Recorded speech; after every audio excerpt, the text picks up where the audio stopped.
Très heureuse de vous retrouver, mesdames et messieurs. Nous sommes là, fidèles au poste, chaque dimanche pour la rétrospective de la semaine. Aujourd'hui, je reçois un Congolais qui nous vient de plus de 8000 km, c'est ça? 8000 km l'Europe? Oui, c'est exactement ça. 8000 km? Tout à fait. Exactement. Un Congolais qui nous vient de 8000 km, il nous vient précisément de Paris, France. Voilà, avec lui, nous allons essayer de décortiquer l'actualité de cette semaine, les temps forts de l'actualité de cette semaine. Il s'agit de Roland Mena, qui est secrétaire général de l'Isanga, qui est une structure politique basée évidemment en France. Et l'objectif, il me l'a dit, il me l'a soufflé à l'oreille, c'est de devenir un parti politique, se muer en parti politique. Très heureuse de vous recevoir, Roland Mena. Merci. Comment s'est déroulé le voyage Paris, Kinshasa, c'était agréable, c'était bien? C'était très bien. Vous êtes de retour chez vous, d'ailleurs, pour gagner le temps, d'ailleurs, vous êtes de retour chez vous, l'accueil, comment vous avez trouvé le pays?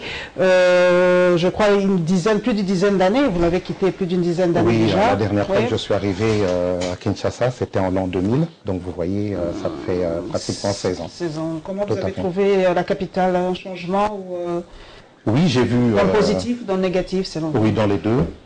Beaucoup de positifs quand même, par rapport à la première fois quand j'étais arrivé en l'an 2000. J'ai vu qu'il y a eu pas mal de choses de faites.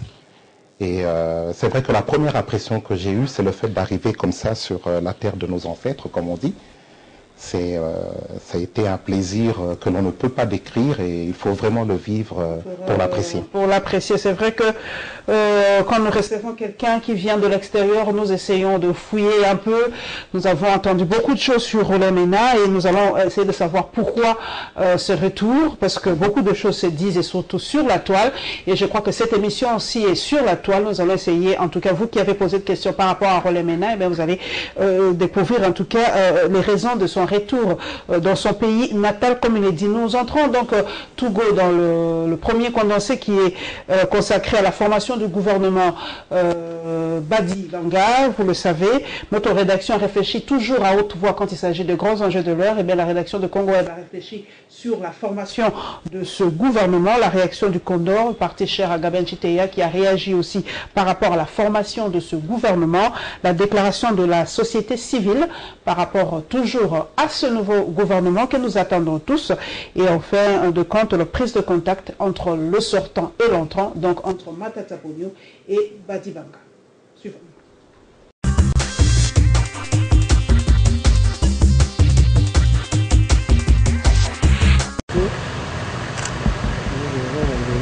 Le Premier ministre récemment nommé était ce mercredi à la primature. Sami Badi Banga était l'invité du Premier ministre sortant Matata Ponyo. C'est un plaisir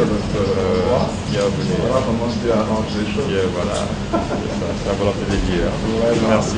L'ambiance bon enfant et l'atmosphère chaleureuse vont conduire les deux personnalités dans l'un des locaux de la primature. Ici, Matata Ponyo et Sami Badi Banga vont avoir un entretien de près de 2 heures. Il était axé sur des questions d'ordre économique et social. Matata Ponyo va saisir l'occasion pour dresser le tableau relatif aux préoccupations de la République à celui qui a pour mission l'organisation des élections et l'amélioration du social. Après ce tête-à-tête, l'homme à la cravate rouge va faire visiter à son hôte certains locaux de la primature. Un avant-goût avant la remise et reprise qui va consacrer l'appropriation de la primature à Sami Badi Banga.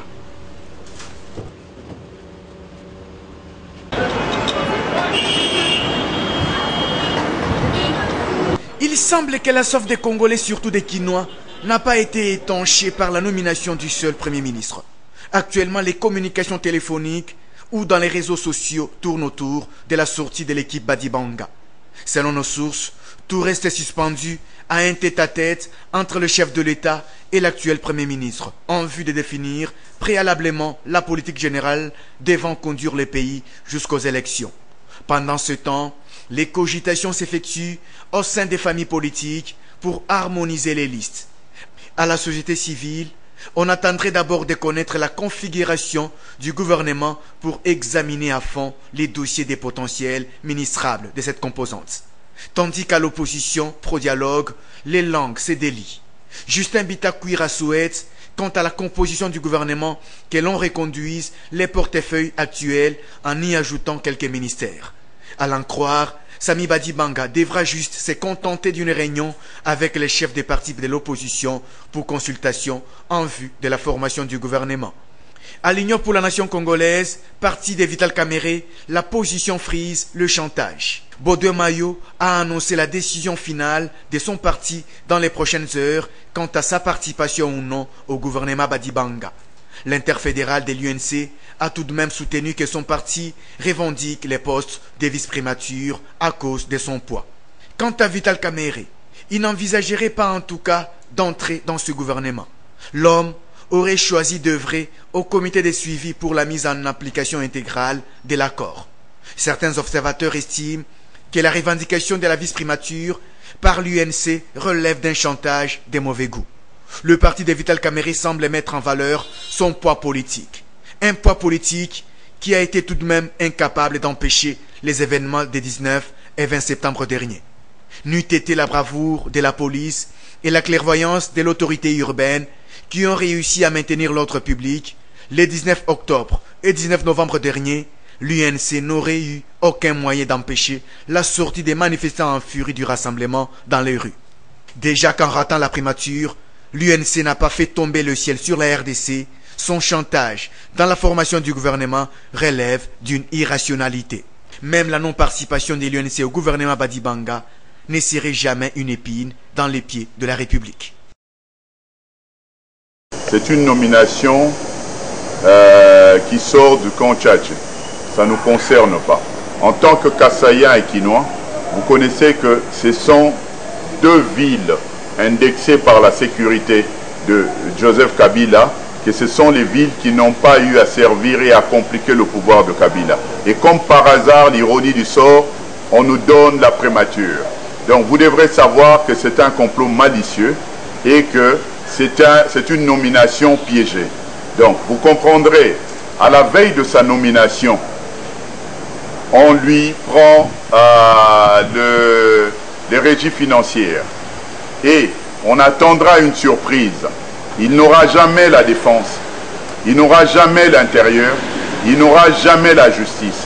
Donc qu'est-ce qu'on veut faire de la notoriété et du leadership kassaïenne et kinois? Pour les prérogatives que vous parlez de l'organisation des élections, ça doit être donné l'enveloppe et le ministre de l'Intérieur doit dépendre de lui pour qu'il ait la main mise sur la CENI. Si il n'a pas ça, il faut s'attendre à rien. Quant à l'échec que vous voulez parler, le chèque du meeting du 5 et du 19, vous connaissez, il faut comprendre que un meeting n'est pas une marche, n'est pas une ville morte. Un meeting, les gens en sont libres d'aller à leurs occupations. Mais contrairement aux mesures prises pour installer et confirmer une dictature, que on les a piégés, à ce que la communauté internationale et le peuple en soient témoins, ils ont eu à faire des pratiques dictatoriales, de nous avoir empêchés de mettre le podium. C'est impossible que sans podium que les gens en viennent. Donc la seule force qui nous reste, c'est l'indépendance et la prise en charge que le peuple doit se prendre en charge en date du 19 décembre. Conjoncture politique actuelle, les éléments ci-après. Ces membres de la société civile ont fait cette déclaration après examen de la situation politique du pays, de la tenue du dialogue à la nomination du Premier ministre Samy Badibanga. Puisque les souhaits de tous et la décrispation du climat politique jusque-là tendu au pays, ils exigent l'inclusivité dans la formation du gouvernement d'union nationale. Prenons acte de la fin du dialogue et de la signature de l'accord y découlant. Saluons les débuts d'application de cet accord par la nomination du Premier ministre ici de l'opposition, à l'occurrence l'honorable Samy Badibanga. À ce sujet, exigeons que dans la formation du gouvernement, on tienne compte de l'inclusivité de ceux qui étaient et ceux qui n'y ont pas pris part, à raison de 1 quart pour les participants et 3 quarts pour la grande majorité non participantes. Proportionnalité oblige. Quant au débat sur la question de la nationalité, la coordination de la société civile pour l'inclusivité et la cohésion nationale juge ce genre de débat discriminatoire et non constructif. En ceci, qu'il va à l'encontre de l'irrévocabilité de la nationalité d'origine contenue dans les recommandations de concertation nationale telles que remises au chef de l'État par les deux chambres réunies. Au-delà de toutes les frustrations, la coordination de la société civile pour l'inclusivité et la cohésion nationale condamne toute velléité menant notre pays au chaos et recommandons la décrispation du climat politique actuel trop tendu, et c'est en privilégiant l'intérêt supérieur de la nation. Ainsi, pour concrétiser notre déclaration, la coordination de la société civile pour l'intégrité, pour l'inclusivité et la cohésion nationale sollicite l'audience auprès du Premier ministre afin de lui apporter les suggestions irrélatives. La société civile réitère son soutien au Premier ministre Sami Badibanga, à qui elle souhaite plein succès dans ses fonctions.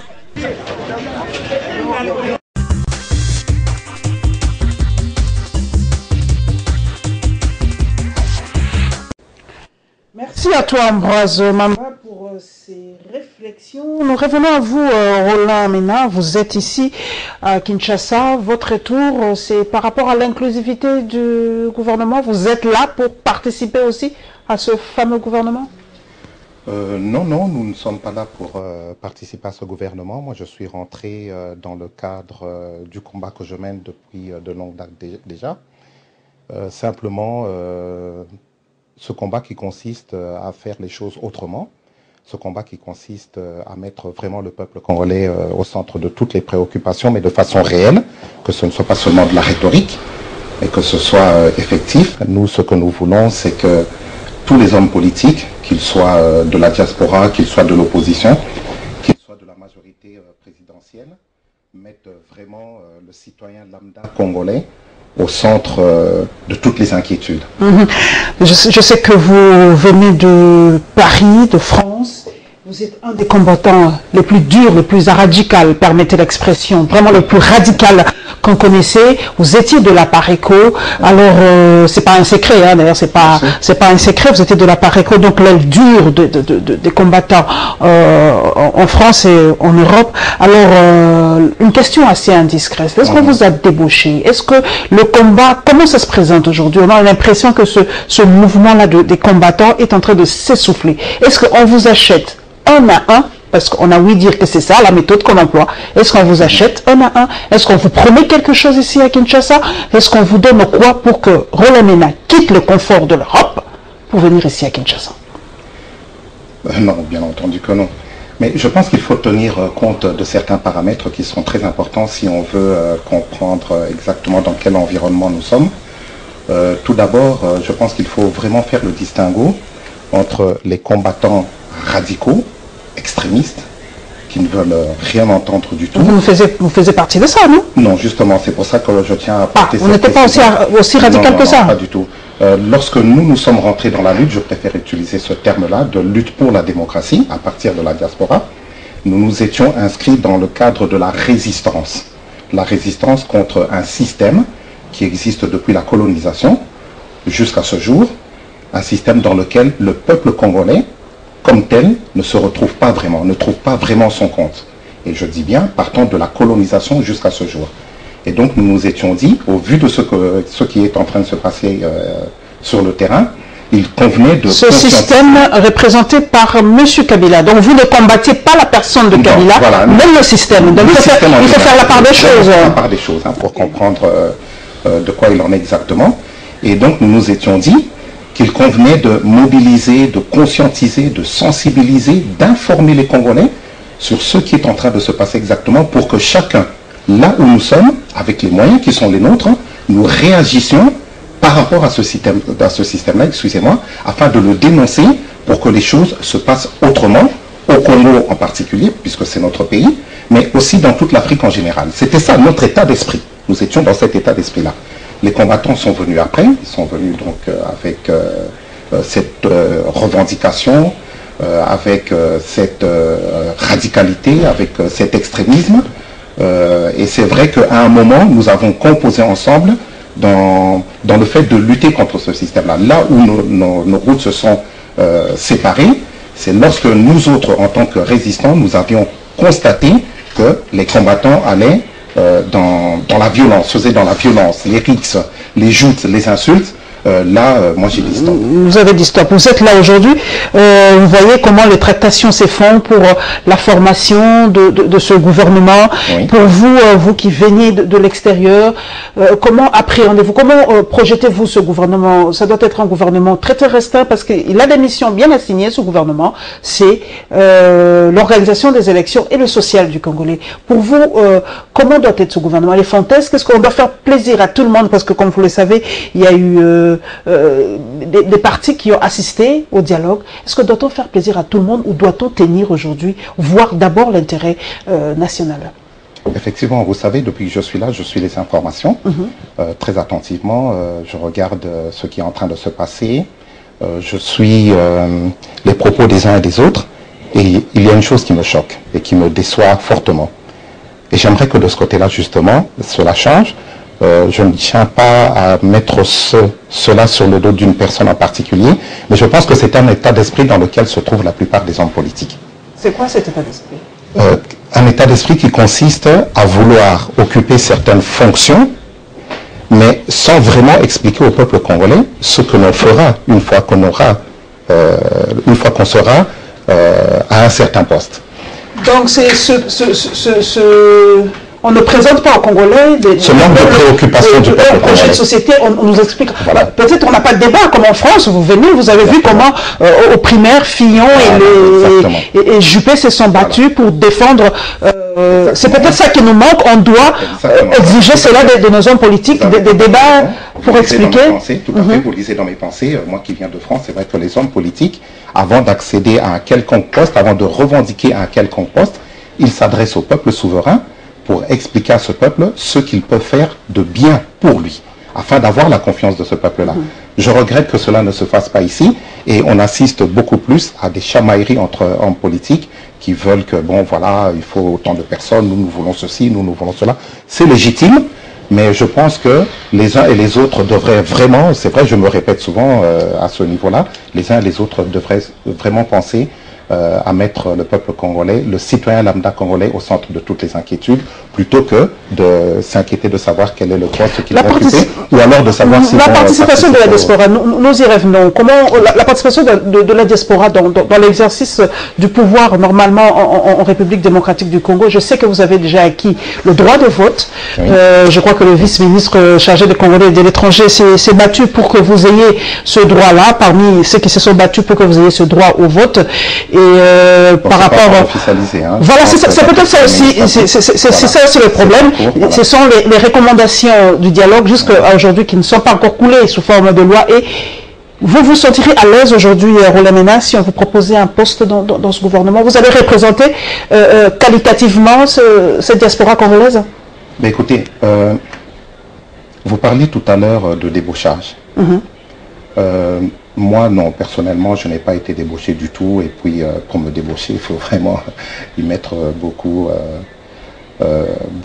C'est même une perte de temps parce que j'ai tellement de convictions que c'est vrai, je préfère beaucoup travailler pour mon pays plutôt que d'essayer de satisfaire un quelconque parti ou une quelconque personnalité.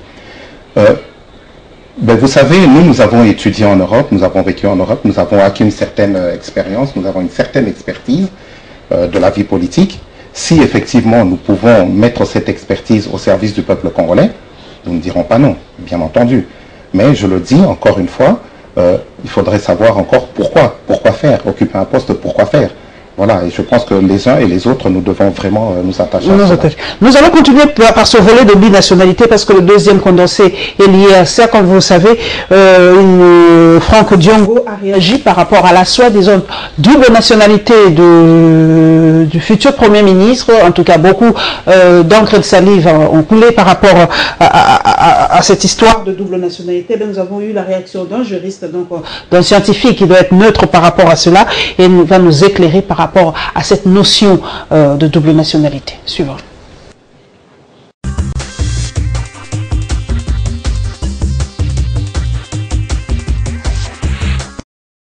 À en croire le député national Franck Diongo qui cite le Moniteur belge, Sami Badibanga est un sujet belge et par conséquent sa nomination comme Premier ministre viole la Constitution. M. Sami Badibanga,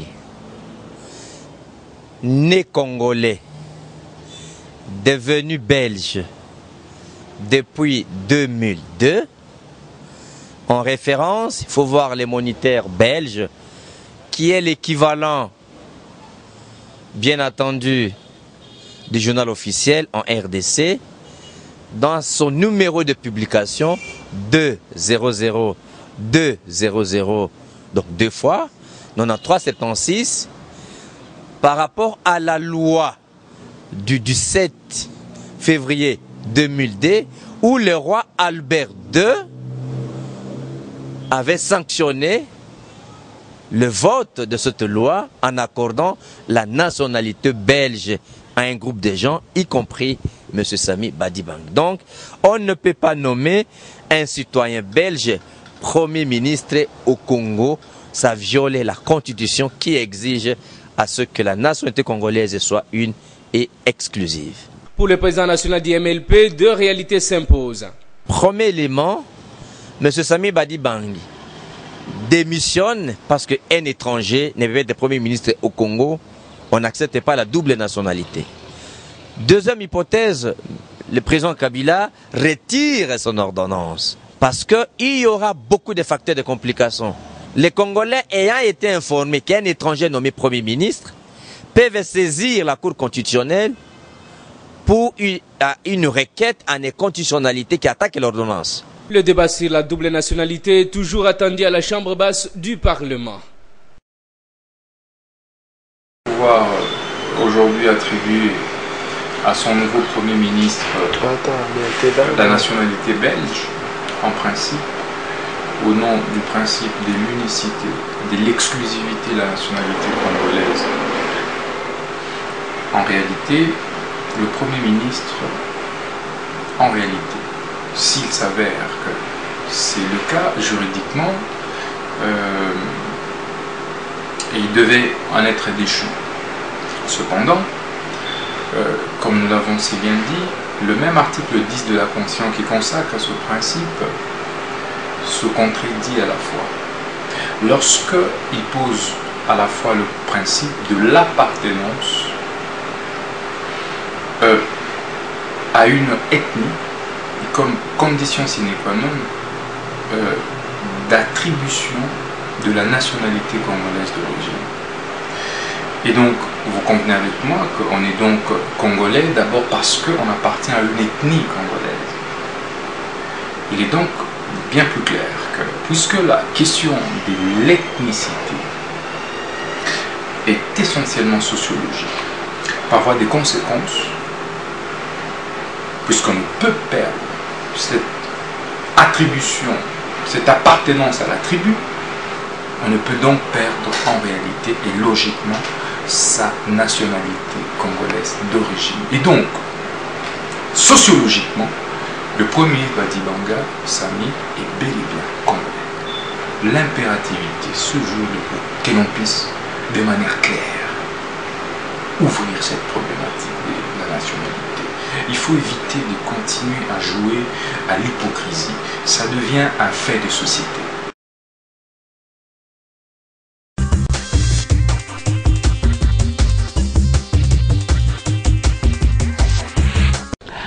Roland Ménard, on l'a si bien dit, évitons de jouer à l'hypocrisie. Question directe. Oui. Êtes-vous français? Non, moi je suis congolais. C'est toujours la réponse que l'on nous dit ici. Oui. Chaque fois qu'on reçoit les Congolais venant de l'étranger, on nous dit toujours « je suis congolais ». Et on a l'impression que avoir une autre nationalité, chez nous au Congo, devient une insulte, une honte, quelque chose qu'on doit mettre sous la veste. Pourquoi chez les autres, on n'a pas honte de dire comme les Juifs, français d'origine juive, allemand d'origine juive.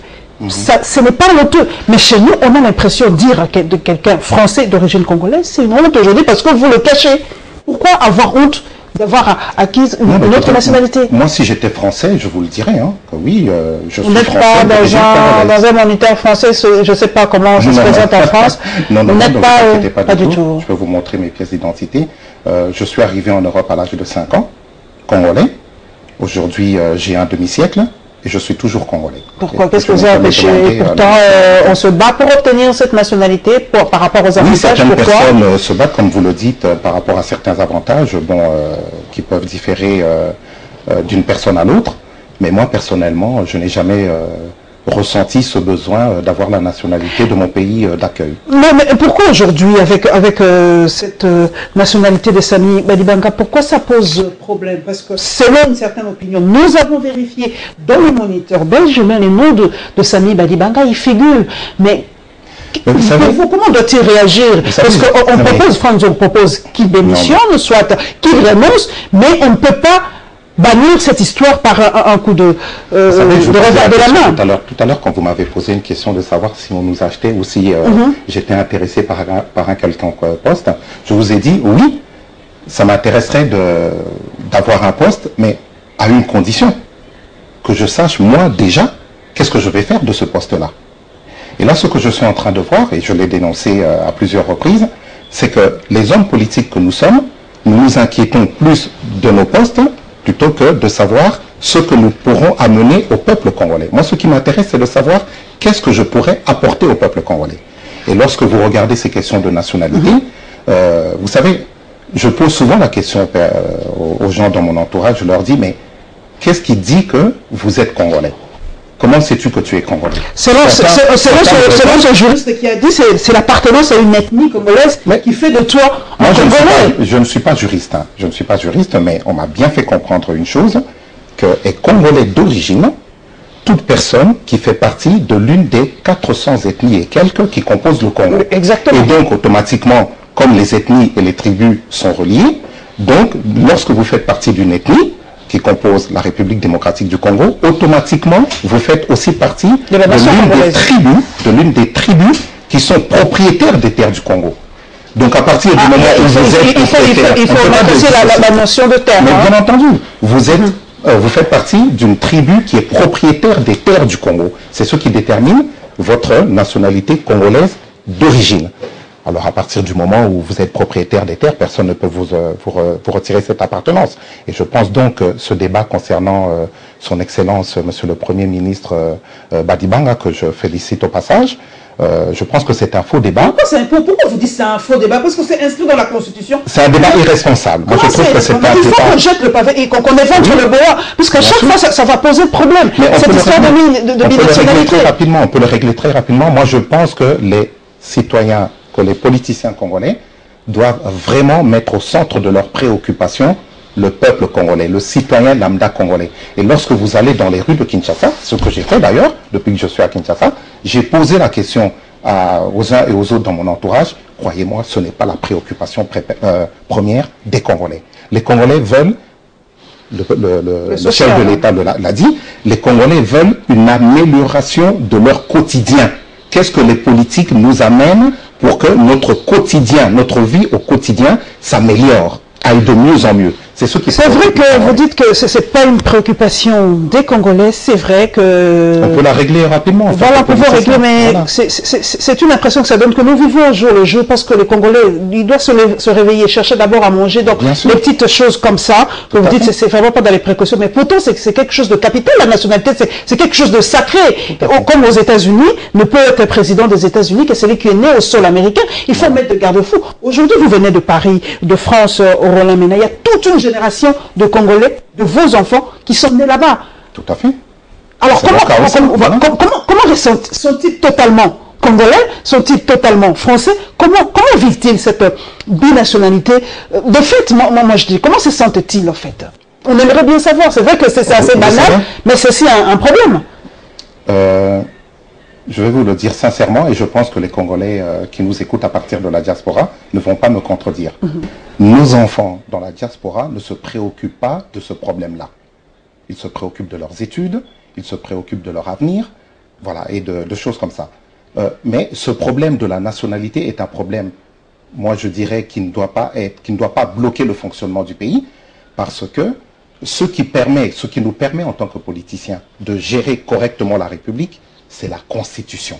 l'ensemble des lois qui s'imposent sur Mais toute dans la région. Constitution, c'est écrit, Voilà. la nationalité congolaise est Alors justement, si vous me laissez exclusive. juste terminer. Je vous en prie. Alors justement, cette constitution, elle ne doit pas bloquer, elle n'est pas statique, on peut la changer, on peut la modifier. Lorsque nous arrivons à une situation de blocage, le législateur doit s'asseoir, c'est pour ça que je vous disais tout à l'heure qu'on peut régler ce problème, le législateur doit s'asseoir, régler ce problème-là pour que l'on puisse avancer. Comment pour vous, il faut ouvrir simplement la nationalité congolaise à d'autres, être Moi, je vais vous binationalité. donner mon avis. Moi, je vais vous en vous prie. donner mon avis. Étant donné Comment que régler ce problème? de toutes les façons, excusez-moi, la nationalité congolaise ne peut pas se perdre à partir du moment où on est congolais d'origine. L'irrévocabilité de Elle la... ne doit pas se perdre, cette nationalité, puisqu'on est propriétaire des terres du Congo. Alors elle ne doit absolument pas se perdre. Maintenant, il faut se mettre en règle par rapport à la Constitution, et c'est là que le législateur doit intervenir pour ouvrir la voie au fait que nous puissions maintenant gérer correctement. Est-ce que pour vous, cette binationalité, parce que j'ai quand même quelqu'un qui vient de l'extérieur, on aimerait bien comprendre l'apport de la binationalité, parce que c'est vrai que vous dites que c'est vraiment pas la préoccupation des Congolais, mais il y a quand même... ni à l'extérieur du Congo. Mais je vous en prie, mais nous, quand même, nous devons réfléchir à ça. On ne peut pas seulement réfléchir à notre ventre. Oui, mais c'est quand même important. Quel est l'apport de la binationalité, vous qui êtes à l'extérieur? Qu'est-ce que ça apporte, cette binationalité? C'est important. Écoutez, prenez mon cas. Bon, moi, c'est vrai que je n'ai pas changé de nationalité. Mais prenez le cas de nombreux de mes compatriotes qui sont congolais d'origine, qui vont à l'étranger. Pour X ou Y raison, ils demandent à avoir la nationalité de leur pays d'accueil et ils évoluent avec cette nationalité-là. Ils acquièrent certaines choses, certaines connaissances qui leur permettent d'évoluer au sein de la société. Nous pensons que cette binationalité, ce qu'elle apporte au Congo, c'est le fait que vous avez comme ça une entrée d'intelligence, vous avez une entrée de compétences qui peuvent être maintenant exploitées pour que le citoyen lambda congolais, à l'intérieur de la République, puisse évoluer aussi. C'est vrai que nous... C'est ce que ça nous apporte, vrai que nous nous enrichissons à l'extérieur, et maintenant de tout ce que nous avons mais appris ça à donne l'impression l'extérieur... aussi, René Ménard, que ceux qui sont ici ne sont pas experts, ne sont pas... Ah non, pas du tout. Non, ça donne pas du tout. Mais non, pourquoi? Bien au contraire. contraire. Donc les Congolais qui sont ici sont aussi experts, ont aussi des compétences. Bien entendu, écoutez, moi je suis... Ceux qui viennent de l'extérieur ne nous dépassent en rien du tout. Hein. Pas du tout. Alors là, si nous pensons que nous qui sommes au niveau de la diaspora, nous sommes beaucoup plus intelligents, beaucoup plus compétents que ceux qui sont restés en République démocratique du Congo, excusez-moi la familiarité, mais je dis simplement que nous nous mettons le doigt dans l'œil, mais très profondément, parce que je suis ici, je suis en train d'échanger avec des compatriotes, et je reste bouche bée face à leur raisonnement, face à leurs projections pour l'avenir, et face à à leur désidérata tout simplement. Je me dis, ouais, voilà, il y a des compétences dans ce pays. Vous savez, moi j'ai un principe. Je dis toujours qu'on est beaucoup plus intelligent à plusieurs que si l'on reste chacun dans son coin, quelles que soient les compétences et quelle que soit la notoriété que l'on puisse avoir. Imaginez un Congolais comme moi qui a passé plus de 40 ans à l'étranger, qui a reçu toutes sortes de valeurs. Je viens ici dans mon pays. Je me mets avec un de mes compatriotes qui est resté ici, qui n'a pas eu la chance, entre guillemets, de voyager, mais qui a acquis des compétences aussi ici, qui connaît le terrain mieux que moi. Nous nous mettons ensemble, vous imaginez ce que ça donne? Voilà ce que nous voulons pour le Congo. Mais d'où vient ce blocage selon vous en RDC? Pourquoi on n'aime pas mettre cette notion de binationalité sur la table? Je pense que... Il y a d'autres pays africains quand même qui ont cette binationalité. Mais oui, et ça se passe très bien. Mais pourquoi chez nous ça bloque selon vous? Comme on dit en anglais, hein, there's a question. Voilà. C'est vraiment une c'est peut-être pas dans nos priorités, mais il y en a qui en profitent aussi de ce flou, parce que tout dans un pays doit être bien clarifié. Exactement. C'est vraiment un flou aujourd'hui. On a l'impression qu'on jette le discrédit à Samy Badibanga, mais certaines opinions pensent que non. Donc c'est un flou qu'on doit essayer de régler. Je vous disais en liminaire, ce problème-là peut être rapidement réglé par le législateur. La politique, c'est une question de volonté. Si les hommes ont la volonté de débloquer les situations, après on avancera dans la bonne direction tous ensemble. Bon, nous restons dans l'étape du gouvernement. L'UNC, comme vous le savez, Ambroise Mamba l'a si bien dit, d'ailleurs je ne fais que répéter ces mots, l'UNC joue au chantage par rapport à son poids politique. Alors l'UNC aujourd'hui aussi donne de la voix par rapport à sa participation à ce gouvernement, et la population, comme toujours, quand il s'agit des enjeux de l'heure, eh bien, Congo Web descend sur le terrain, pose la question aux Kinois par rapport à ce sujet qui est la formation de ce gouvernement, donc l'importance des ministères dans ce gouvernement, et évidemment encore une fois la réflexion de la rédaction de Congo Web par rapport à l'attitude de Vital Kamerhe.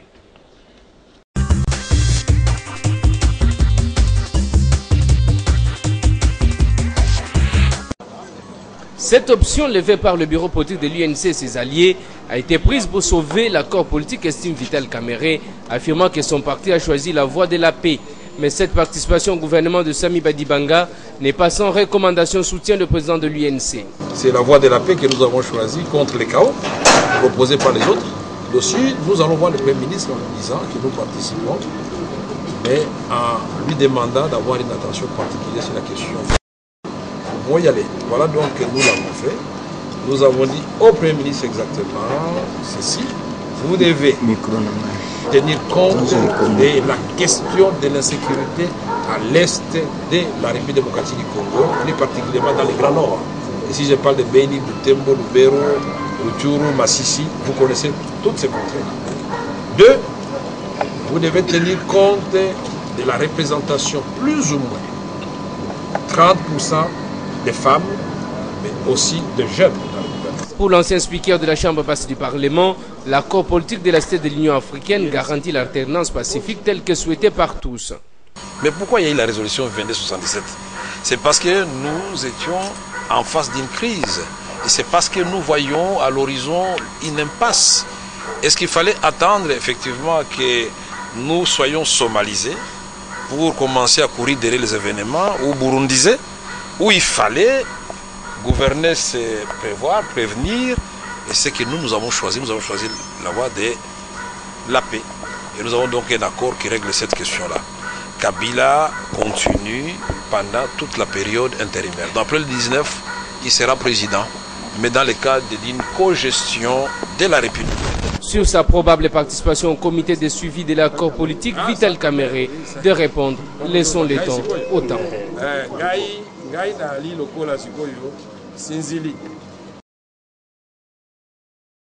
Le casse-tête pour Samy Badibanga a déjà débuté. Former un gouvernement, oui, mais avec qui et dans quel portefeuille? Toutes les composantes souhaitent obtenir des ministères clés, une guéguerre que déplorent les Quinois. C'est qu'ils refusent le ministère d'urbanisme, ils refusent le ministère d'environnement, et ils refusent les ministères du développement rural. Et le ministère des Affaires sociales, et le ministère des Finances, et le ministère de l'économie, tous ces ministères sont les domaines de l'État. Le premier producteur, c'est la terre. Chercher d'abord à exploiter notre sol qui est richement, qui est très riche. Mais vous trouverez que non, les gens se craponnent beaucoup plus dans des ministères qui trouvent de l'argent facile. Là, c'est un problème de cupidité, tout simplement. Nos politiciens se donnent au poste là où l'argent circule. Pourquoi ça? Là, c'est déjà quelqu'un qui a tendance à voler, quelqu'un qui a tendance à s'enrichir. Tendance à voler ou à s'enrichir peut-être, ces Quinois souhaitent voir les politiques s'occuper des ministères de développement de la base. Nous leur demandons de ne pas se précipiter le poste. On vous donne un poste convenable, acceptez-le, faites-le jaillir. Si, par exemple, on te donne un ministère, par exemple, de l'affaire sociale, on te donne un ministère des genres, c'est à vous, en tant que ministre, d'innover. Mais quand elle cherche toujours à se cramponner toujours dans des ministères comme économie et consorts là, on a parlé de Troïka et consorts là, qu'est-ce que ça amène au pays? Qu'ils essayent un peu de développement. Moi d'ailleurs, les ministères même d'économie et consorts là, on peut les banaliser. Ces Congolais de la capitale ont aussi des choix à faire à la place des politiques. Le ministère des Affaires sociales, c'est un grand ministère. Et si moi j'étais politicien, et si moi j'étais dans les affaires, j'allais accepter qu'on me donne ces ministères. Moi, en tant que patriote aujourd'hui, si jamais on me présentait sur une assiette de ministères à prendre, en tout cas, je prendrais le ministère d'environnement. Moi, si on va me proposer un ministère, moi je vais préférer le ministère de l'agriculture. Il demande à la classe politique congolaise de privilégier l'intérêt supérieur de la nation. Vital Kamerhe commence par la surenchère face à Samy Badibanga, qu'il prenait pour coéquipier lors du dialogue, mais qu'il considère désormais comme concurrent, mieux adversaire politique. Déjà qu'il s'est déclaré personnellement cheval non partant au gouvernement Badibanga, Le président de l'UNC y conditionne la participation de son parti à ce qu'il considère être des préalables. Les garanties sur les questions sécuritaires, sociales et politiques, ce qu'il n'aurait voulu voir personne de sa famille politique faire à son encontre. Les mauvais perdants ne s'avouent pas vaincus. Vital Kamerhe ajoute pratiquement à Sami Badibanga une troisième mission, aux deux lui assignée déjà par le chef de l'État: résoudre le problème de sécurité dans l'est du pays. En réalité, l'homme de Bukavu ne se comporte jusqu'ici qu'en concurrent du chef de l'État qui de droit connaît le travail qu'il a confié à Sami Badibanga. Pourquoi Kamerhe refuse-t-il de participer personnellement au gouvernement Badibanga? Pourquoi y envoyer seulement ses acolytes? Et pourquoi oser ajouter une troisième mission au Premier ministre? Pour comprendre l'attitude du président de l'UNC, il faut remonter à sa démission du perchoir de l'Assemblée nationale. L'homme avait défié celui qu'il avait façonné, le chef de l'État. Avec des ambitions bien démesurées, Vital Kamerhe, auteur du livre « Pourquoi j'ai choisi Joseph Kabila », avait fini par convoiter les postes de celui qu'il avait prétendu choisir. Lors des élections de 2011, Kamerhe avait refusé de s'aligner derrière Tshisekedi, alors qu'il connaissait bien le poids politique du leader Maximo.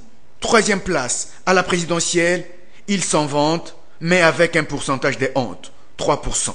Lors de la problématique du choix du porte-parole de l'opposition, c'est encore lui, Vital Kamerhe, qui a brouillé les cartes contre Sami Badibanga, sachant qu'il est président d'un groupe parlementaire plus grand que le sien.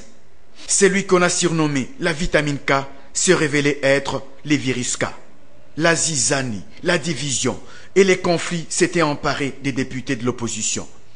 Lors de la tenue du dialogue, Kamerhe a glané la place de co-modérateur de l'opposition. Tous les opposants derrière lui, y compris Sami Badibanga. Il en était fier parce qu'il en voulait. Se comportant déjà dans la peau du Premier ministre, Vital Kamerhe a même transformé ses collègues opposants en porteurs de mallettes. En voici les images. Lors de l'adresse du chef de l'État au Congrès, il était celui qui recevait les 2 missions assignées au gouvernement des transitions. Mais voilà, il perd la primature, il se met à l'écart du gouvernement Badibanga. Somme toute, Kamerhe refuse de soutenir l'action du Premier ministre dedans. Il ne jure que par lui ou rien. Désormais, son but serait de voir le bateau Badibanga couler. La position des donneurs de leçons qu'il prendrait pourrait lui valoir un crédit auprès de l'opinion. Pourtant, on le sait, il a été pesé sur la balance et trouvé léger, malgré sa participation au dialogue, en témoignent les événements des 19 et 20 septembre dernier.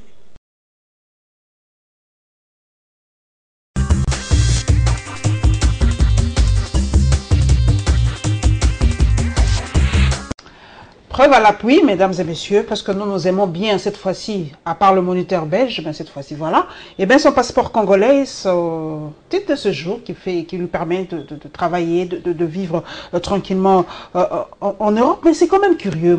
Je repose la question, parce que je sais combien les Congolais aiment avoir un passeport, ce fameux sésame, comme on l'appelle, qui lui permet de travailler, de voyager facilement, parce que avoir ce passeport, c'est pas facile. Comment Roland Mena ne veut vraiment pas obtenir ce passeport français? Je comprends pas. Ben écoutez, c'est une question qui m'a été souvent posée et j'ai toujours dit la même chose. Je suis congolais, j'aime mon pays profondément, sincèrement, et je veux travailler pour mon pays, je veux travailler pour mon peuple. Et bien que j'apprécie énormément mon pays d'accueil aussi, qui a fait que je sois ce que je suis aujourd'hui, hein, il ne faut pas cracher dans la soupe, comme on dit chez nous, je me dis tout simplement qu'en tant que Congolais, j'aimerais mettre au service de mon pays tout ce que j'ai appris à l'étranger. Tout ce que vous avez appris, vous avez suivi aussi ces Kinois qui ont parlé par rapport au ministère. Est-ce qu'en Afrique, on ne s'éparpille pas un peu trop? Est-ce qu'on ne peut pas avoir des ministères vraiment, comme on dit, techniques, qui aident au développement de la RDC? Pourquoi avoir des ministères vraiment, on a l'impression que c'est qui ne servent absolument à rien? Pourquoi ne pas centraliser, créer des ministères vraiment qui permettent le développement? Est-ce qu'on a besoin de Ce que j'aime chez vous, c'est que vous posez des questions et puis dans cette question, il y a déjà la réponse. Et vous avez tout à fait raison. Je trouve que vous avez tout à fait raison. Et je vous le disais, lorsque vous m'avez posé la question de savoir si j'étais partant pour occuper un poste, je vous ai dit oui. à condition qu'on me donne les moyens, la possibilité de servir ce pays, de servir ce peuple, d'œuvrer pour le social, comme le président de la République l'a souhaité, d'œuvrer pour le social de ce peuple. Mais si c'est pour occuper juste une fonction et m'asseoir autour d'une table et puis me tourner les pouces, ça ne m'intéresse pas. Pour vous, Roland Mena, vous qui venez de Paris, de France, comparaison n'est pas raison, mais ça aide quand même. Pour la RDC, pour vous, quels sont les ministères vraiment essentiels pour la RDC? Qu'est-ce qu'il nous faut vraiment? Pour ne pas se disperser, ne pas perdre de l'argent bêtement, qu'est-ce qu'il nous faut comme ministère clé? Écoutez, je me suis promené dans les rues de Kinshasa. Je crois que oui, effectivement, là, je donne complètement raison au président de la République. Il faudrait... Moi, j'aimerais que le... Bon, ce n'est qu'un souhait, hein, voilà, personnel. J'aimerais que le nouveau Premier ministre mette en place un ministère du social. Un ministre vraiment régalien qui ne s'occuperait que du social. Ça, c'est très important. Et puis le développement, je pense que c'est une chose très importante aussi. La recherche, parce que malheureusement... c'est vraiment rejeté au second, vraiment voilà, l'arrière-plan. La recherche chez nous, je ne sais même pas dans le budget combien on alloue au budget par rapport à la recherche scientifique. Et puis il faudrait aussi... L'agriculture, comme l'a dit l'agriculture, c'est ce que j'allais dire. L'agriculture, c'est très important. C'est un pays qui est vaste. Vous vous rendez compte, la République démocratique du Congo est 5 fois plus grande que la France, près de 80 fois plus grande que la Belgique. Et il y a des coins qui sont inexploités. Au point de vue agriculture, il y a un tas de choses à faire pour ce peuple-là. Mettre en place les infrastructures qui pourront permettre à ce peuple de s'auto-administrer. C'est très important. Vous venez de la France, nous y revenons. Vraiment, comme je ne vais pas vous rater, il y a quand même une certaine opinion qui pense que vaut mieux la récolonisation, Roland Mena, parce qu'on a échoué 50 ans après. On a dit qu'on a vraiment régressé quand on voit la vie que menaient nos parents en 1960, pendant la colonisation, et juste après la décolonisation. Aujourd'hui, vraiment, c'est l'enfer. Est-ce que l'Africain, le noir, a-t-il échoué dans la pratique du pouvoir? Est-ce que l'indépendance n'était-il pas un cadeau empoisonné? Je ne sais pas. Comment on ne parvient pas à développer nos pays par rapport aux pays d'Asie? Moi, je pense que c'est surtout une question de mentalité. Vous voyez, nous avons un slogan au point de vue de notre structure qui s'appelle l'Isanga. Notre slogan, c'est « Vivre la politique autrement ». Mais pour vivre la politique autrement, pour vouloir que les choses changent, il faut d'abord que nous autres, nous changeons dans nos esprits. Voilà. Qu'est-ce qui ne va pas avec le noir ou le Congolais en général? Notre problème, c'est ça, une question de mentalité. Ce problème de jalousie que nous avons les uns envers les autres, le fait de toujours vouloir s'accaparer de certains postes, vouloir voir l'autre échouer. Non, cette mauvaise mentalité dont on nous a... Est-ce que d'autres communautés en Europe, en France, est-ce que vivent différemment de la communauté congolaise? Est-ce que la communauté sénégalaise ou malienne émerge mieux que la communauté congolaise? Bien sûr, ce manque de solidarité qu'il y a entre nous. Nous ne sommes pas solidaires, nous autres Congolais. Voilà. Changement de mentalité. Et vous savez, je pense que vous avez l'occasion de voyager. Vous êtes pour la récolonisation? Non, bien sûr que non, il faut arrêter avec ça. Pourquoi pas? Tenez, tout à l'heure, vous m'avez posé une question. Vous m'avez posé la question de savoir si nous autres, au niveau de la diaspora, nous étions plus compétents que ceux qui sont restés ici au pays. Et je vous ai dit que non. Le citoyen congolais, l'homme congolais, homme avec un grand H, est compétent. Nous avons des compétences dans tous les domaines. Maintenant, je pense que nous devons être solidaires, être patriotes, être honnêtes et penser vraiment à œuvrer pour le citoyen lambda. Et lorsque nous serons arrivés à cela, vous verrez que le Congo va émerger et toute l'Afrique aussi en général va briller.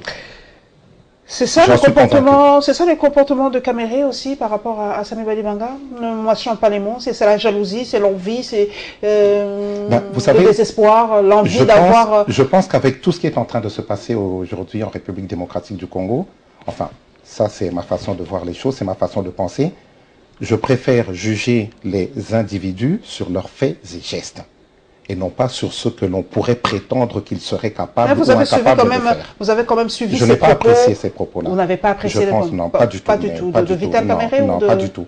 Je préfère que l'on donne sa chance à M. Samy Badibanga pour qu'il puisse démontrer ce dont il est capable, dans le cadre de la mission qui lui a été assignée par le président de la République, c'est-à-dire le social, l'organisation des élections, et bien entendu gérer les affaires courantes.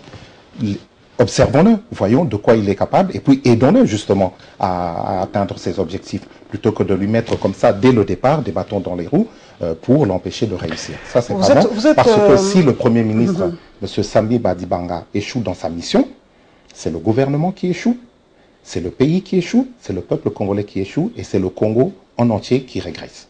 Et ça, c'est pas bon. Vous êtes quand même une élite. Je crois que l'histoire dans ce pays, on nous le reproche souvent que nous sommes un peuple amnésique. Nous oublions souvent ce qui se passe. Et aujourd'hui, il y a une certaine opinion qui pense, Roland Mena, que l'histoire est en train de se répéter, que Samy Badibanga est les birindois de M. Kabila. Vous avez aussi cette impression-là qu'il a joué sur la carte kassaïen, sur la carte du Kasaï. Il a joué sur le leadership kassaïen aujourd'hui. Comment aujourd'hui, il y a deux leaders, si je peux m'exprimer ainsi. Il y a Tshisekedi, il y a Badibanga. Les Balouba se demandent qui suivent aujourd'hui. Ben, ils ont le pouvoir, ils suivent Samy Badibanga. Est-ce que pour vous, le président Kabila a été un fin stratège? C'est mauvais de penser comme ça.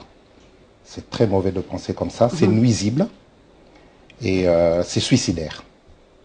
Moi, je n'aime pas parler des ethnies, je n'aime pas parler...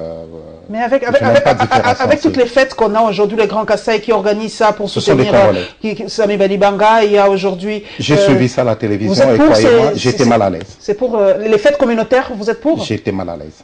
Je n'aime pas ça du tout. C'est un Congolais qui a été désigné à la primature. Tous les autres Congolais que nous sommes devons l'aider à accomplir sa mission. Que nous soyons de la diaspora, que nous soyons de l'opposition ou que nous soyons de la majorité présidentielle, il faut penser au Congo et au peuple congolais.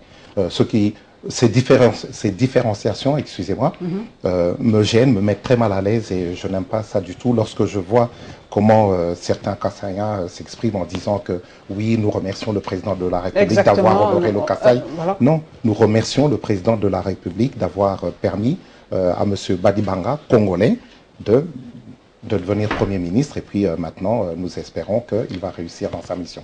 Je m'arrête à ce niveau-là. Toutes ces différenciations-là me mettent vraiment mal à l'aise. Je reste dans le cas de la diaspora. Mais pourquoi la diaspora voit toujours de mauvais œil tout ce qui se passe dans le pays? Vous étiez à un moment aussi contre tout ce qui s'est passé dans le pays. Pourquoi?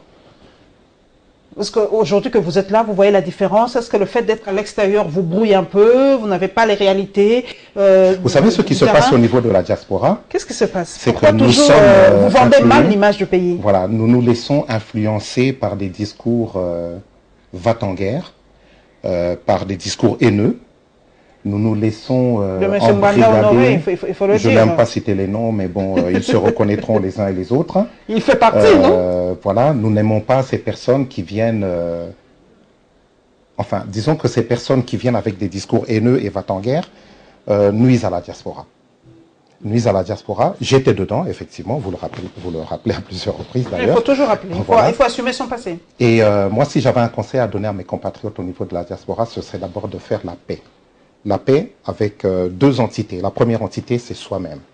Faire la paix avec soi-même, se débarrasser de toute cette haine, de tous ces ressentiments, de tous ces besoins d'en découdre, et ensuite faire la paix avec les autres pour pouvoir comprendre aussi l'autre. Il faut un dialogue. Il faut un dialogue. De la diaspora. Nous devons nous parler déjà au niveau de la diaspora, les combattants, les résistants, les tshisekédistes, les gbaldistes, les ménaïstes, voilà. Nous devons nous parler entre Congolais. Et puis, réfléchir parce qu'il existe d'autres possibles que le va-t-en-guérisme aveugle. Voilà ce que nous nous disons. Et ensuite, lorsque nous avons fait ce travail d'introspection, mais vraiment profond, il convient maintenant d'être en contact intime avec nos compatriotes qui sont au niveau de la République démocratique du Congo et qui sont tout aussi compétents. Y a-t-il réellement cette cassure qu'on prétend avoir entre la diaspora et les Congolais vivant ici chez nous? Il y a une cassure dans ce sens que, vous savez, nous avons aussi au niveau de la diaspora, nous ne sommes pas non plus accueillis comme il se doit, malheureusement. Maintenant, vous avez des discours extrémistes aussi au niveau de la diaspora. Lorsque vous entendez le Front National qui est en train de menacer de prendre le pouvoir dans beaucoup de pays en Europe. Voilà, les extrêmes. Voilà, nous nous disons, nous, au niveau de la diaspora, nous aimerions rentrer chez nous. Mais c'est vrai que, et ça c'est quelque chose que je reproche aux politiques, la diaspora, elle est négligée. Parmi cette diaspora, il y a des compétences. Ces compétences, elles sont négligées. Et justement, j'apprécie le travail que fait le ministre Antoine Boyamba en se rapprochant des Congolais de l'étranger, en leur faisant comprendre que nous ne vous oublions pas, nous pensons à vous, mais vous aussi, c'est à vous de prendre vos responsabilités, de vous assumer pour que tous ensemble, nous puissions redessiner valablement les pourtours de la politique nationale congolaise. Voilà, nous prenons nos dossiers, c'est la CENI par rapport au dialogue. Comme vous le savez, le dialogue a pris fin, mais les retombées, on l'attend toujours. Donc la réunion de la CENI et de la MONUSCO et la déclaration de la structure Oudjana.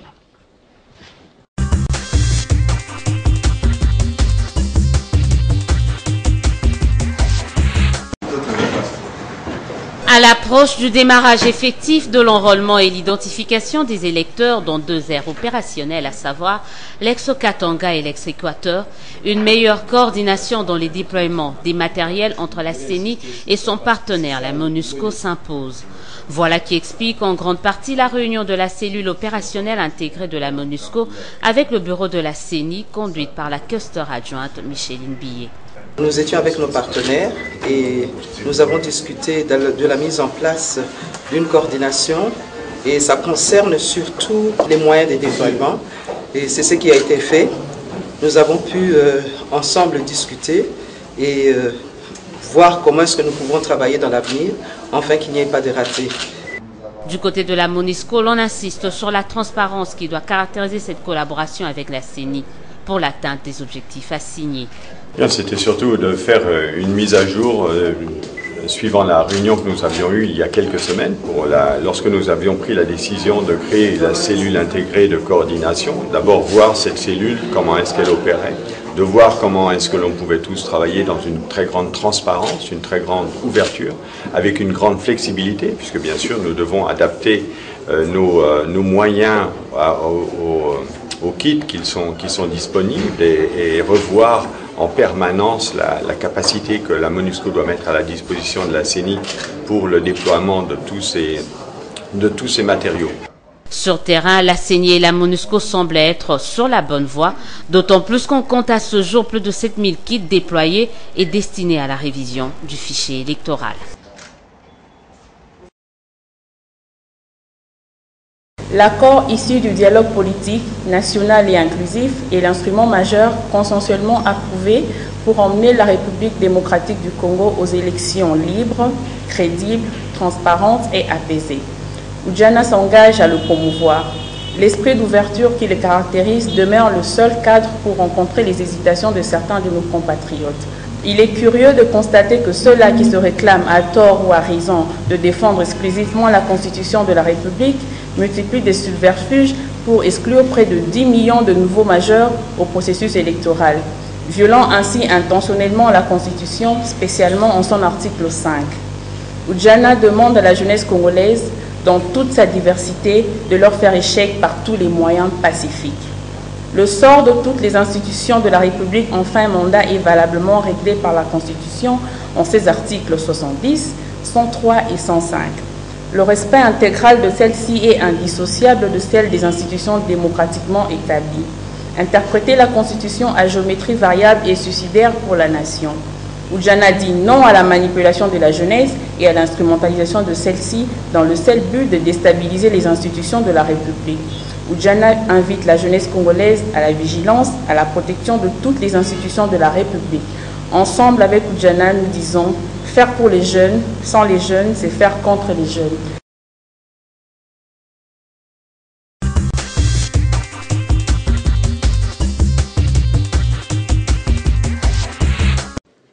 Comparaison n'étant pas raison, je le répète toujours, mais comme j'ai quelqu'un qui vient de France, ça nous fait plaisir, mais nous aimerions bien savoir. On nous le dit, plaisir est partagé. voilà, on nous dit tout le temps que le dialogue est une vertu africaine, que nous devons nous mettre autour d'une table et essayer d'élaguer les crises.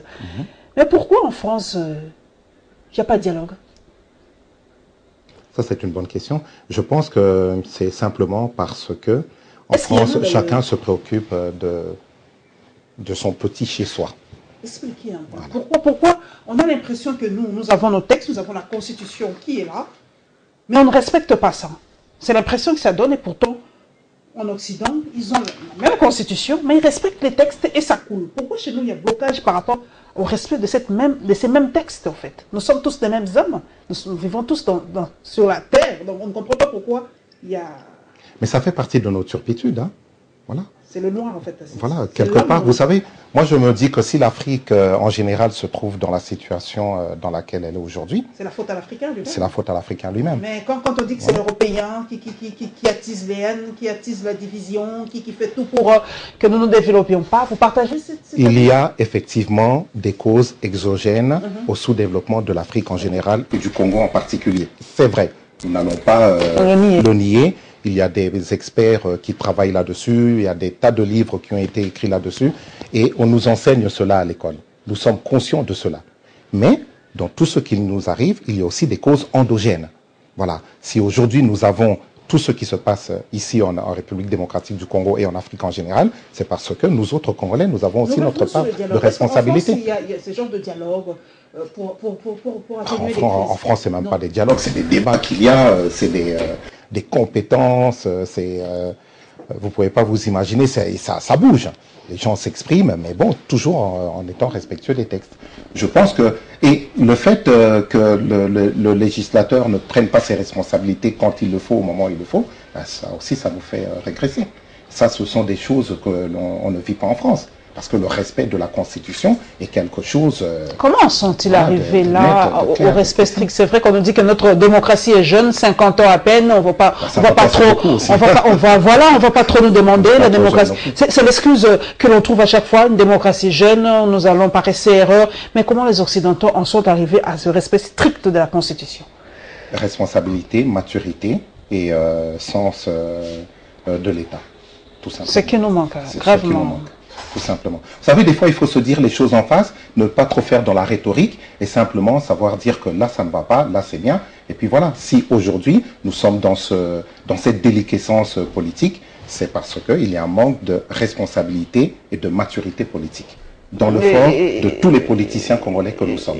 J'utilise la première personne du pluriel, donc je me mets dedans aussi. Et l'impunité qui bat son plein aussi. Hein. Et voilà, par rapport à la mission onusienne, la plus grande mission onusienne au monde, la MONUSCO, vous qui êtes à l'extérieur, comment jugez-vous le travail de cette mission? Parce que vous avez peut-être, avec les moyens technologiques, une vue peut-être assez large du travail. Vous savez, je ne Est-ce que vous comprenez le travail abattu par cette mission? Je ne suis pas une personne qui fait dans la langue de bois. Depuis le temps que la MONUSCO est en place dans notre pays, et lorsque je vois comment la situation, ou combien la situation perdure, je me demande tout simplement qu'est-ce qu'ils font là. Voilà. Revenons au dialogue. Est-ce que pour vous, ce dialogue, la RDC est à son énième... Pour ne pas vous couper, je vous en prie. Pour ne pas vous couper, et ça fait partie des responsabilités politiques, je pense qu'on devrait laisser les Congolais gérer eux-mêmes leur pays, si c'est pour avoir des sociétés internationales comme ça, je ne sais pas si on peut les appeler des sociétés, mais si c'est pour avoir des organisations internationales qui se comportent de la sorte et qui ne nous amènent pas grand-chose, ceux qui sont en train de faire, nous pouvons le faire. Ils nous ont aidés pour l'organisation, moyens techniques pour l'organisation des premières élections en 2006. Les Congolais sont compétents, qu'ils soient de la diaspora ou de la République démocratique du Congo, de l'intérieur du pays. On n'a pas les moyens. Nous sommes compétents, les moyens sont là. Si on nous laissait tout simplement exercer notre souveraineté comme il se doit, croyez-moi, nous sommes capables de réaliser des miracles. Par rapport au dialogue, le Congo la RDC est à son énième dialogue. Roland Mena, doit-on continuer avec ce système de dialogue? Est-ce que pour vous, c'est quelque chose de bien? Bien sûr, l'Isolo est assez anzété. On doit continuer avec ça. Mais bien sûr, il faut se parler. Est-ce que ça doit aller de pair, quand même, ce dialogue avec le respect de la Constitution? Parce qu'on a l'impression qu'on bafoue la Constitution, parce qu'au finish, on va dialoguer, on va se partager le gâteau et on va continuer. Je pense qu'il faudrait faire le contraire. Oh, expliquez. Voilà. L'ensemble des lois, l'ensemble des règles qui s'imposent sur tout le monde, elles doivent rester en place. Elles doivent être, cet ensemble de règles doit être respecté. La Constitution. Vous savez, dans les pays développés, la Constitution n'est pas violée. La Constitution n'amène même pas à des discussions. Il n'y a pas de changement. C'est vrai. Il faut arrêter avec ça. Vous parlez à ce peuple. Est-ce qu'en France, parce que vous y êtes, il y a déjà eu de modifications de la Constitution, des référendums par rapport à la modification? Comment ça se passe? C'est après combien de temps? Ça se fait après discussion, après discussion, et encore discussion, et encore discussion. Et à un moment, bon, on change certaines dispositions de la Constitution. Vous savez, je suis d'accord avec le président de la République lorsqu'il dit, par exemple, que la Constitution, elle peut être modifiée. Effectivement, la Constitution n'est pas un texte statique que l'on ne peut pas bouger. Seulement, il faut le faire dans des conditions appropriées et de façon responsable. Toujours en mettant au centre de préoccupation l'essor du Congo et le bien-être du peuple congolais. En Afrique, quand on parle changement de Constitution, ça éveille une certaine peur parce qu'on sait à quoi on veut toucher quand on veut modifier. Et c'est tout à fait légitime. Et c'est tout à fait légitime parce que souvent, les responsables politiques africains changent les constitutions dans des buts égocentriques. Et ça, c'est pas bon. On peut changer la Constitution à partir du moment où elle peut aider à bien gérer le plus grand nombre. Là, je suis d'accord qu'on la change. Pour vous, donc, le dialogue vraiment est une vertu africaine. On doit continuer. On doit continuer à dialoguer. Je reviens encore par rapport à ce dialogue, par rapport à la diaspora congolaise. L'impact, quand on compare, moi j'aime toujours comparer, ça m'aide à avoir une idée, par rapport à la diaspora malienne, l'apport de la diaspora malienne, de la diaspora sénégalaise, de la diaspora marocaine, chez nous on a l'impression que la diaspora... Quand vous parlez des Maliens, des Sénégalais, ils sont bien moins... On a l'impression que la diaspora congolaise est comme l'Al-Qaïda, dispersée, nébuleuse, on ne sait pas qui est qui.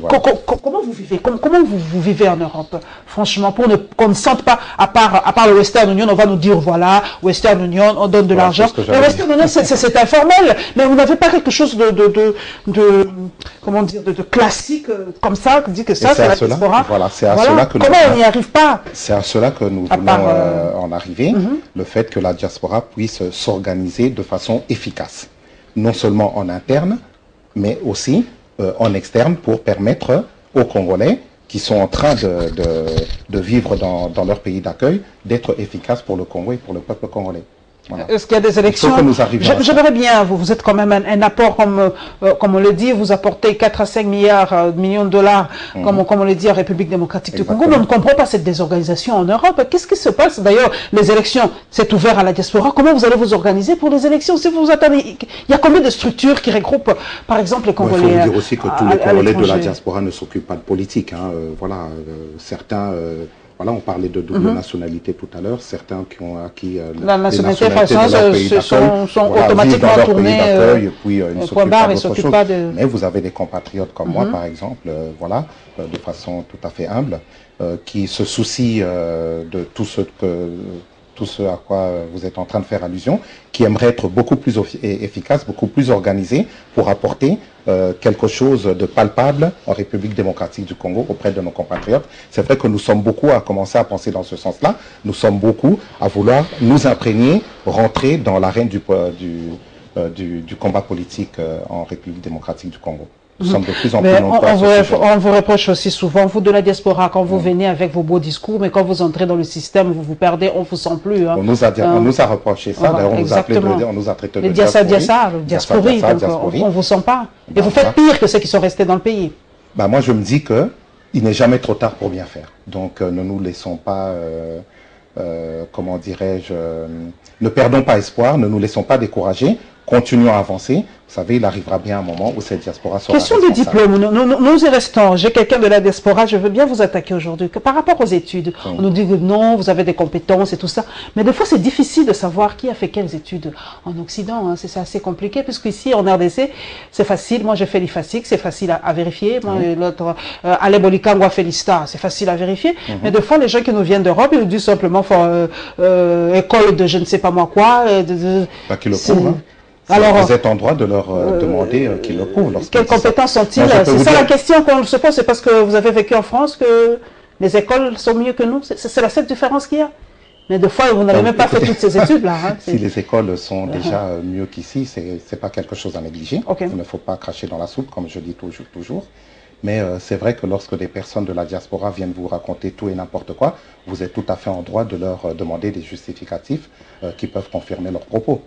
Voilà. Il faut toujours qu'on prouve que quand quelqu'un, il doit vraiment nous le prouver, parce que des fois les gens qui celui qui est diplômé le disent et puis qui le prouve, celui qui l'est moins le disent Et puis celui qui ne l'est pas du tout, mais qui estime qu'il a certaines compétences, qu'on lui donne sa chance. Vraiment, c'est à nous les journalistes d'investiguer un peu, parce que c'est que vient de la diaspora, permettez l'expression, nous casse un peu les oreilles. Hein, ils vous entendent maintenant. Par rapport au diplôme. Vraiment, cette fois-ci, on aura des moniteurs partout, belges, français, italiens, et on va surveiller vos écoles pour qu'on sache un peu où vous avez Mais il y a beaucoup de compétences dans la diaspora, croyez-moi. Comme chez nous en RDC, comme Alain Pélican, c'est lié ce qu'il a fait. Donc, il y a des compétences en RDC, mais... Il y a des compétences, je vous l'ai dit tout à l'heure, il y a des compétences dans le milieu politique congolais, en général, qu'il soit de la diaspora ou de la République démocratique du Congo. Et je parle de milieu politique parce que moi je suis dans la politique, mais dans tous les autres milieux aussi, dans toutes les autres, à beaucoup de niveaux, les Congolais montrent leurs compétences et ça. La toute dernière question avant de prendre l'avant-dernier condensé, c'est la fuite de cerveau. Que doit faire par exemple le ministère, le vice-ministère des Congolais de l'étranger pour attirer ces cerveaux, pour rentrer? Parce que des fois ils se plaignent aussi, ils disent que nous allons rentrer, mais pour faire quoi? Il n'y a pas de structure, il n'y a rien qui nous permette de mettre en exergue. Là je pense que c'est une question. Ça c'est un aspect très important parce que si vous dites à un Congolais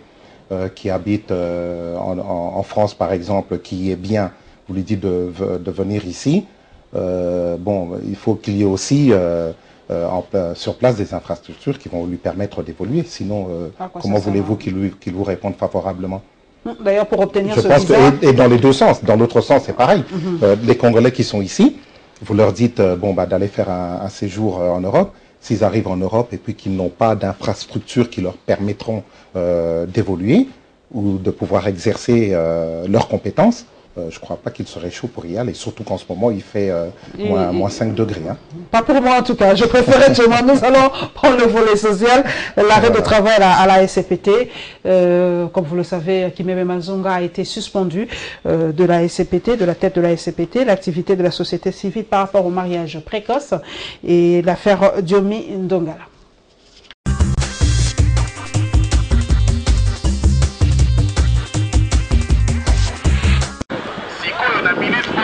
Ces agents de la société commerciale de transport et des ports ont vidé leurs bureaux pour revendiquer leur salaire. Ici à l'ONATRA, nous constatons qu'il y a de ces gens-là, de ces dirigeants-là, qui veulent travailler pour leur ventre. Et n'est-ce pas pour les intérêts des travailleurs. 3 mois d'arriérés pour certains et 2 mois pour d'autres. Un meeting se tient pour calmer les esprits, mais dans un climat de méfiance.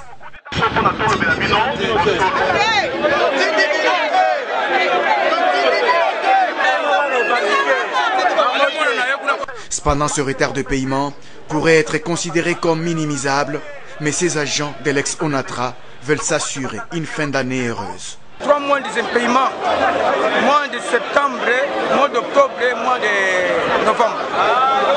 Nous ne sommes pas assurés vers la fin de l'année comme ça. On n'est pas assurés à prendre de l'argent, notre solde là, et la les autres. Kimbembe Mazunga a été suspendu de ses fonctions de directeur général de l'entreprise. Une bonne nouvelle pour ses agents qui attendent beaucoup de son intérimaire.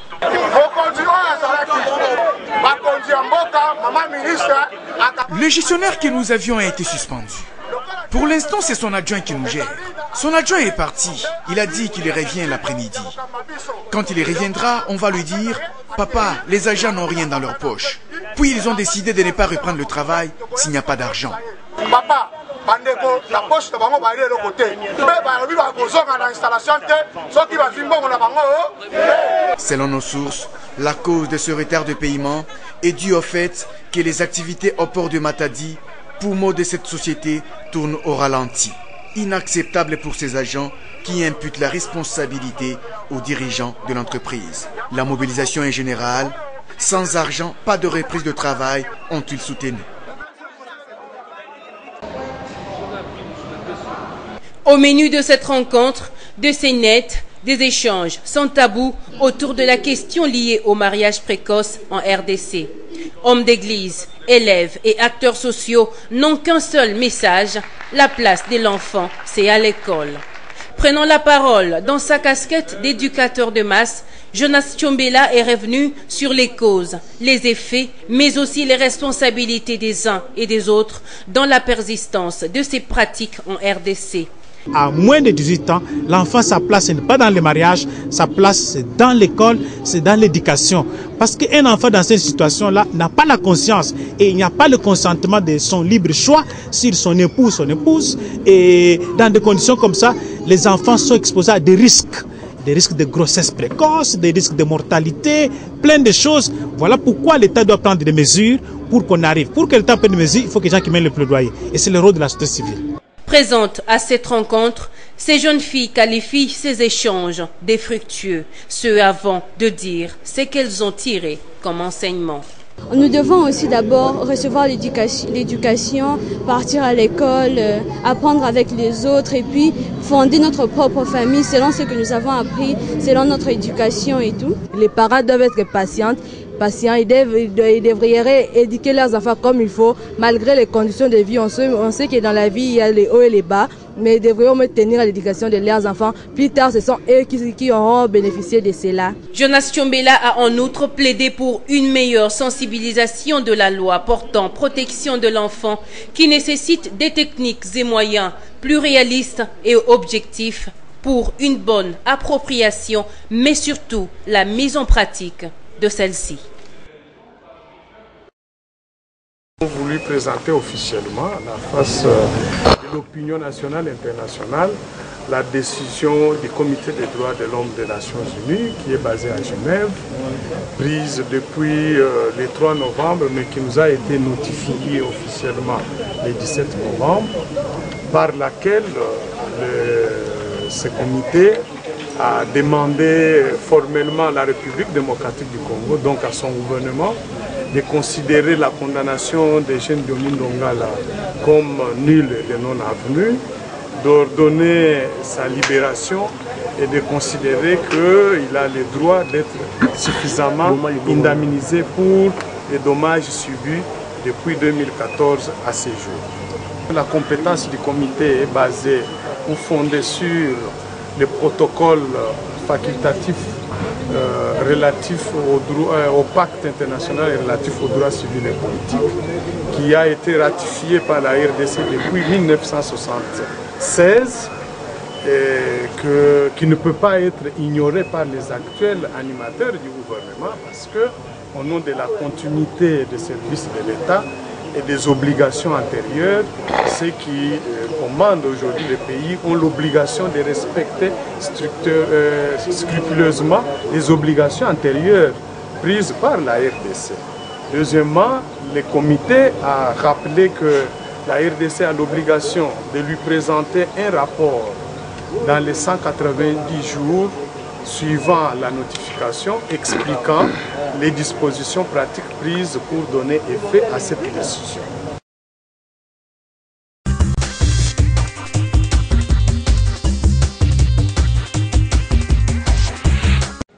Alors maintenant, la grève, c'est quand même un droit reconnu, hein. Même en France, nous voyons des grèves tout le temps. Donc, vous qui êtes en France, vous croyez quand même... vous n'avez pas cette image-là qu'en RDC, on pouvait s'exprimer par la grève, à la télé, s'exprimer librement, et tout ça. Vous n'avez pas cette impression-là? Non, justement. Ça fait partie des choses que j'ai constatées qui m'ont agréablement surprise. C'est le fait de voir que les Congolais, et même vous autres journalistes, vous puissiez vous exprimer librement comme ça. Au niveau de la diaspora, on n'a pas cette impression. On se dit que les gens n'osent pas parler, n'osent pas s'exprimer de peur que, alors que non, pas du tout. Et là, c'est quelque chose que j'apprécie beaucoup. Votre point de vue par rapport au mariage précoce, qu'est-ce que vous pensez de mariage précoce? Parce qu'on dit, une certaine opinion pense que c'est africain, une fille peut se marier à 13-14 ans, ben, ça passe. Quelle est votre lecture de mariage précoce là?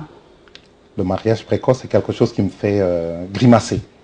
Parce que je crois que, bon, nous sommes en 2016, hein, nous ne sommes plus du temps de nos arrière-grands-parents, ça se fait encore jusqu'à aujourd'hui. Je pense que là, il y a une responsabilité de l'État. Il faut protéger l'enfance, il faut protéger vraiment... surtout les filles. Hein. Surtout les filles avec tout ce qui se passe, notamment dans l'Est, là-bas. Et cette déliquescence insécuritaire, non, franchement, non. Il faut que l'État pense vraiment à sécuriser les enfants. Le fait qu'une fille se marie à l'âge de 14-15 ans, le père que je suis, qui a un enfant de cet âge-là, qui est une fille en plus, ça me refroidit, ça me choque et ça me donne des frissons désagréables. Le choc de culture, qu'est-ce que vous en pensez? C'est vrai que vous vivez beaucoup en France. Disons que moi j'ai les deux. Comment vous faites pour faire avaler la pilule africaine, permettez l'expression, à vos enfants? Comment je fais la part des choses. Je fais la part des choses. Dans nos us et coutumes, il y a des bonnes choses, je les prends et puis je les transmets à mes enfants.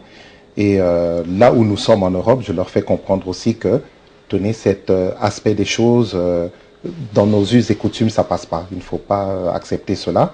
Ou alors, tenez-en compte et considérez que cela ne fait pas partie de l'éducation que nous avons reçue en tant que vos parents et ne correspond pas avec ce que nous vous transmettons. Est-ce que les enfants ne sont pas un peu perturbés par rapport à ce genre de culture? Non, justement. Ça les enrichit. Au contraire, nous avons l'habitude de dialoguer avec nos enfants, il faut leur parler, il faut leur dire les choses, leur expliquer, et ils sont friands. Ils sont friands de cela, de savoir comment ça se passe au pays, comment ça se passe en Afrique. Ils sont demandeurs de ce côté-là. Donc maintenant, en tant que parents, nous devons faire attention de ne pas trop leur en donner comme ça d'un seul coup, justement pour ne pas les déstabiliser. Mais c'est vrai que vous êtes en France, le mariage pour tous chez vous, c'est déjà passé. Comment vous expliquez ça à vos enfants? C'est une valeur africaine, le mariage pour tous? Ce que je vous avais dit, il y a des us et coutumes chez nous qui ne conviennent pas. L'homosexualité, des choses comme ça, le mariage pour tous, non, ça ce sont des choses... Bon, eux, ils vivent avec ça. Quelqu'un Congolais qui est devenu français a droit à un mariage pour tous, qu'est-ce que vous allez faire? Il est français, il peut se marier à un homme ou à une femme du même sexe. Il est français, non? Mais vous savez, concernant l'éducation des enfants, le premier repère pour un enfant, ce sont ses parents. Hein. C'est ce que les parents apportent.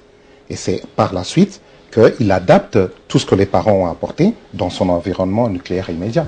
Voilà, je pense qu'en tant que parents, nous devons avoir certaines responsabilités. Dans la communauté congolaise de France, il y a encore des mariages précoces, non? En France, il n'y a pas. Ah non, en tout cas, fini, tout ça fait scandale. Hein. Si on en entend parler, ça fait à chaque fois scandale. Le peu de fois où j'en ai entendu parler, ça a été très mal commenté. Nous allons terminer par le social. Nous allons parler de la Journée mondiale des droits de l'enfant. Nous allons y revenir. L'absence de l'électricité à Kinshasa. Je crois que là où vous êtes aujourd'hui, il y a quand même de l'électricité. C'est vraiment le fléau à Kinshasa.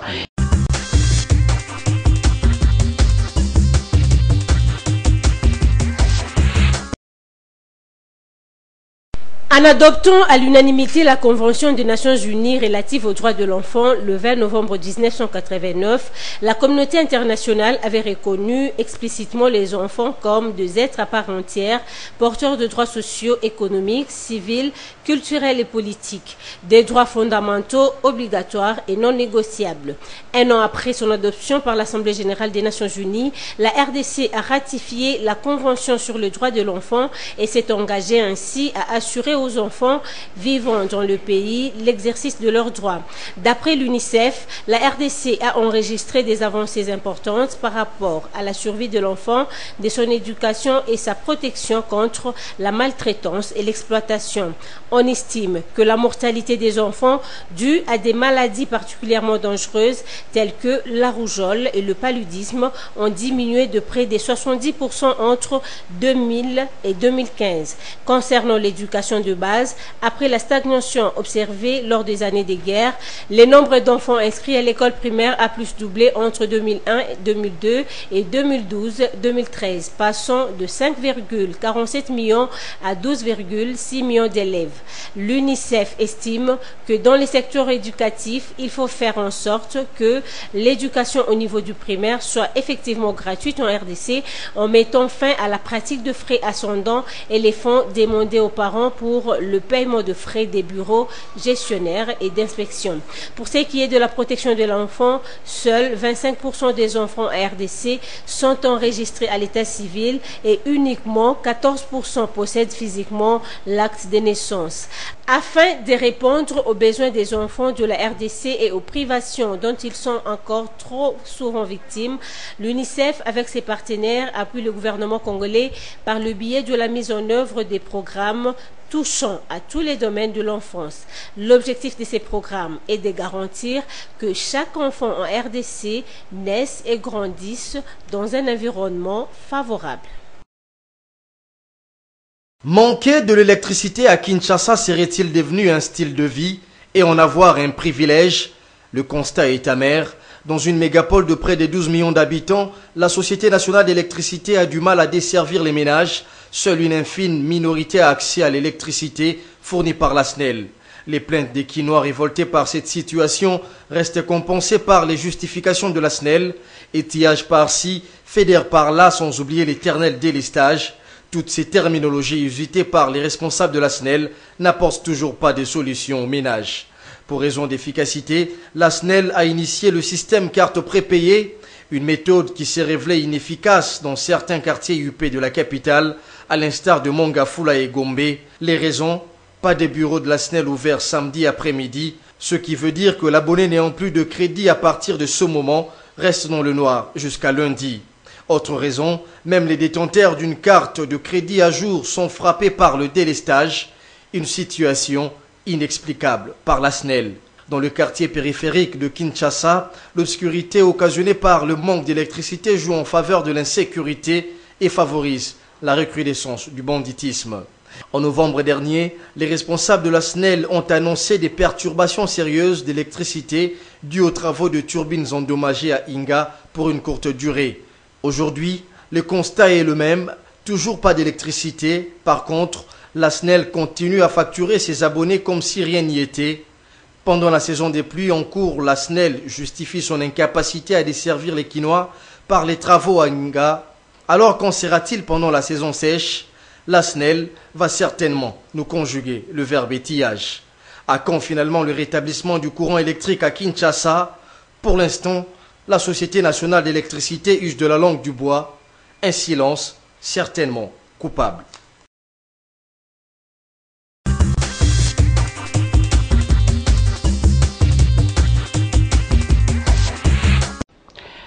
Maintenant, le droit de l'enfant en RDC, vous avez vu, Léonie Kabengele, notre reporter, a donné quelques chiffres par rapport aux droits de l'enfant en RDC.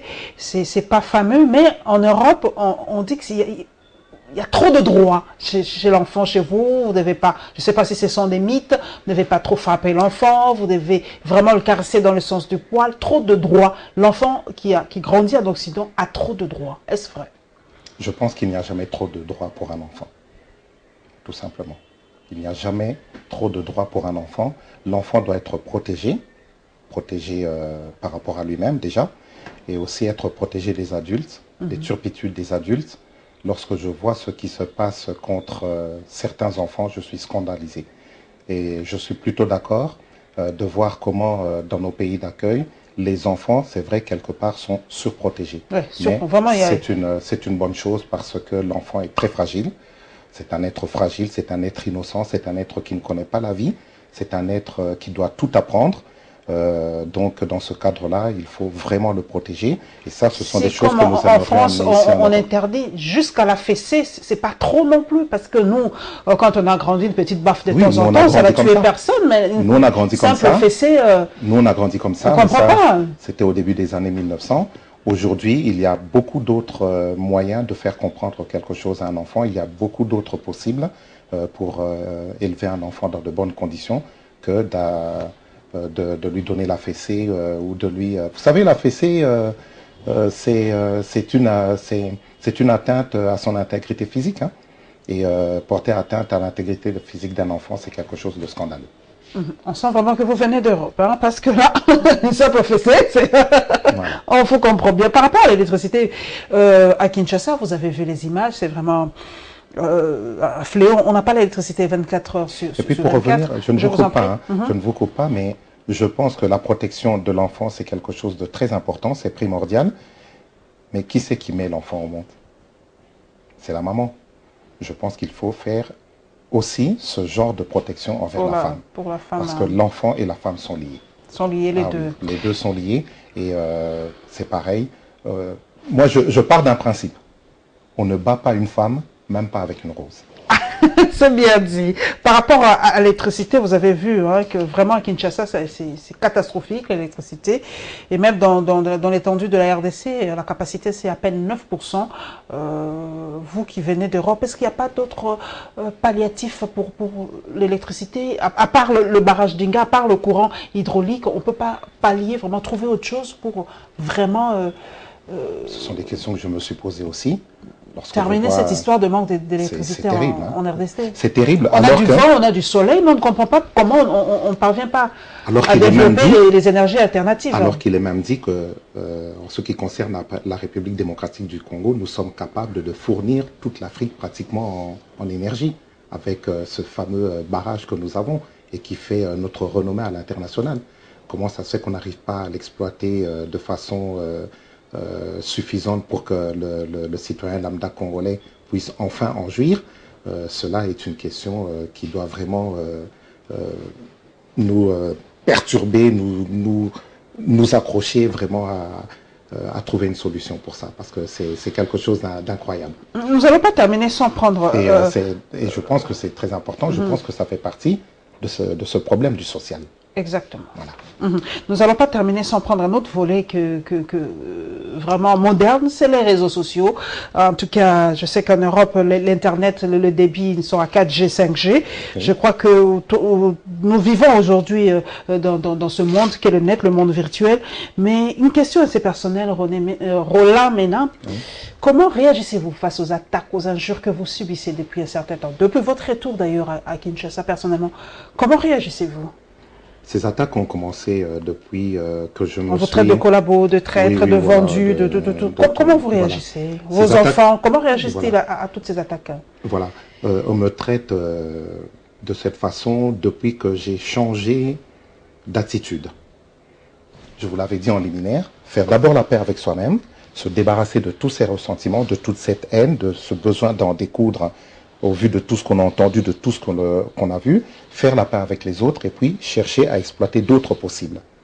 Voilà ma démarche, voilà ce dans quoi je suis engagé maintenant. Et c'est pour ça que je suis revenu dans mon pays, pour être en contact direct avec la réalité du terrain, pouvoir mieux appréhender les choses, pour pouvoir par la suite mieux servir mon peuple et mieux servir mon pays, si on me le demande et si on m'en donne la possibilité.